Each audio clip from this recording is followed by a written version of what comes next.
নমস্কার, red force বাংলায় আপনাদের সবাইকে স্বাগত। আমি দেবাশিস। এই মুহূর্তে আমি কোথায় দাঁড়িয়ে আছি বলুন তো? আমার পেছনে এগুলো কি জানেন? এগুলো হচ্ছে ক্রেনস। আর কিছুক্ষণ পরেই এই যে আইসেনহাওয়ার পার্কের মধ্যে যে নাসাউ কাউন্টি ইন্টারন্যাশনাল স্টেডিয়াম, যেটা মেকশিফটভাবে তৈরি হয়েছিল, এটাকে ডিসম্যান্টেল করে দেওয়া হবে, ভেঙে দেওয়া হবে। এবং এই যে আইসেনহাওয়ার পার্ক, যেটা একটি পার্ক অ্যাকচুয়ালি লং আইল্যান্ডে, এটা আবার পার্কে পরিণত করা হবে যেরকমটি ছিল। এটা একটা অদ্ভুতের ব্যাপার, মানে সত্যি এরকম কিন্তু সচরাচর দেখা যায় না।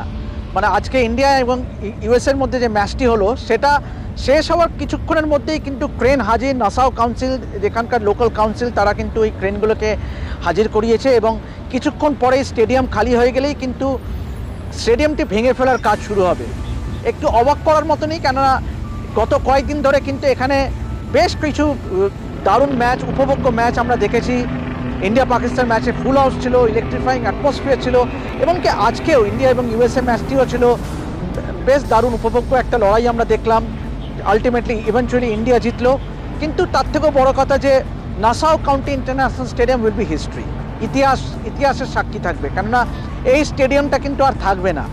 মানে নাসাউ কাউন্টি ইন্টারন্যাশনাল স্টেডিয়ামে কিন্তু T20 ওয়ার্ল্ড কাপের ম্যাচেস যে হয়েছিল, সেটা কিন্তু সবাই জানবে। কিন্তু আগামীকাল বা দুদিন পরে যদি কেউ আসেন এই আইসেনহাওয়ার পার্কে, তারা কিন্তু এই স্টেডিয়ামটা দেখতে পাবেন না।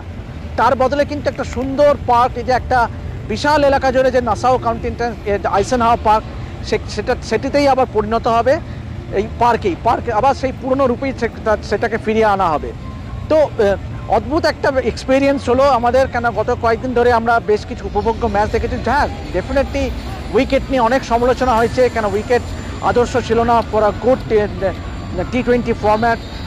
আউটফিল্ড নিয়েও অনেক কথা উঠেছে, কেন আউটফিল্ডটা অনেক স্লো ছিল, বল ট্রাভেল করছিল না। আজকেও আমরা দেখেছি বেশ কিছু বল কিন্তু বাউন্ডারিতে ট্রাভেল করছিল না। তবে এত কিছুর মধ্যেও একটা জিনিস কিন্তু খুব উপভোগ্য, বেশ কয়েকদিন গেল, কেননা 8টি ম্যাচ এই স্টেডিয়ামে হয়েছিল, এই নাসাউ কাউন্টি ইন্টারন্যাশনাল স্টেডিয়ামে অনগোয়িং T20 ওয়ার্ল্ড কাপের, যার সমাপ্তি ঘটলো আজকে ইন্ডিয়া এবং ইউএসএ ম্যাচ দিয়ে।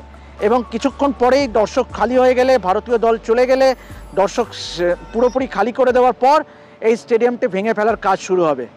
এটা একটা অদ্ভুত একটা অভিজ্ঞতা নিয়ে আমরা নিউ ইয়র্ক ছাড়বো। আগামীকাল আমরা উড়ে যাব ফ্লোরিডায়, এবং এই ধরনের স্টোরি, এই ধরনের গল্প আপনাদের সামনে আগাগোড়া আমরা তুলে ধরার চেষ্টা করব রেড স্পোর্টস বাংলায়। আজ আপাতত এই পর্যন্তই। আগামী ভিডিওর জন্য আপনারা অবশ্যই সাবস্ক্রাইব করুন রেড স্পোর্টস বাংলা, এবং অবশ্যই নোটিফিকেশন বেল ক্লিক করুন to get all the notifications from of our latest videos. আজ আপাতত এই পর্যন্তই। আমি দেবাশিস, আইসেনহাওয়ার পার্ক থেকে নাসাউ ইন্টারন্যাশনাল স্টেডিয়ামের ঠিক বাইরে থেকে রেড স্পোর্টস বাংলার জন্য। দেখতে থাকুন।